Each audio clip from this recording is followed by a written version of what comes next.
तो नमस्ते प्रणाम स्वागत पर हुआ सबके राइटर केपी राज के चैनल पर। और सब बताइए आप सब कैसन बानी। उम्मीद करते रहुआ सभी बढ़िया होखब, मस्त होखब, तंदुरुस्त होखब, स्वस्थ होखब। तो रउआ सबन खातिर लेके आ गए बनी बिल्कुल दर्दनाक, बिल्कुल ब्लास्ट, बिल्कुल खतरनाक मैटर, दर्द भरा पति पत्नी के नवरात्रि स्पेशल सॉन्ग। उम्मीद करते रउआ सबके बेहद पसंद आई। अगर एकरा के रउआ बढ़िया म्यूजिक बनवा के बढ़िया से दिल से गायकी कही तनी कर तो 100% बाकी गाना और मार्केट में ब्लास्ट करी। लेकिन इससे पहले रुआ सबन से एगो बात कहल चाहब कि अगर रुआ गायकी में इंटरेस्ट बा आ गायकी रुआ के पसंद बा, गायकी कल चाहतनी, गायकी में कदम रखले बनी आ रुआ के बढ़िया मीटर नहीं मिलत, बढ़िया गाना नहीं मिलत, बढ़िया से तुकबंदी नहीं मिलत, बढ़िया रुआ सबन के म्यूजिक नहीं मिल पावत, बढ़िया से रुआ सब गा नहीं पावत, तो रुआ अगर हमारा चैनल पर आ गए बन तो रुआ सबन के निराश भइले के जरूरत नहीं है।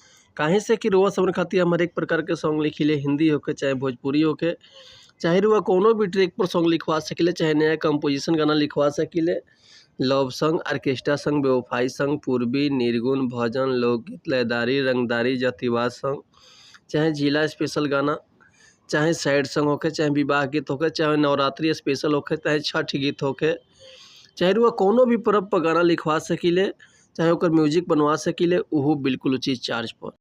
तो ये से कहल चाहब रउआ समझ से कि रउआ अगर हमारा चैनल पर आ गए बनी तो चैनल के सब्सक्राइब कर ली, बेल आइकन प्रेस कर दी, ताकि कोनो वीडियो अपलोड करी तो सबसे पहले नोटिफिकेशन रउआ समझ के मिले। अगर वीडियो रउआ सबके अच्छा लगता, अगर वीडियो रउआ सबके पसंद आवता तो एगो प्यारा सा कमेंट कर दी। चलिए देर ना करते हुए आज के मीटर देखल जा कैसे बा, का एकर लय बा, का एकर धुन बा, ये रउआ समझ के हम गा के बतावत है। उम्मीद करते रउआ सबके बेहद पसंद आई। तो चलिए देखिए आज के गाना कैसे बा। एगो औरत अपना पति के सुहाग के रक्षा करे खातिर माई से आराधना करती है। कैसे कहती है कि हे माई, हमार राजा तो फौज के नौकरी करेले, ये रउए हवाले बाड़े, अब रउए इनके रक्षा कल काम बा। देखिए आगे कैसे कहती है। बेरी बेरी रउआ से करी हाथ जोरिया, पिया हमर कोरस माई फौज के नौकरिया, बेरी बेरी रउआ से करी हाथ जोरिया, पिया हमर कोरस माई फौज के नौकरिया।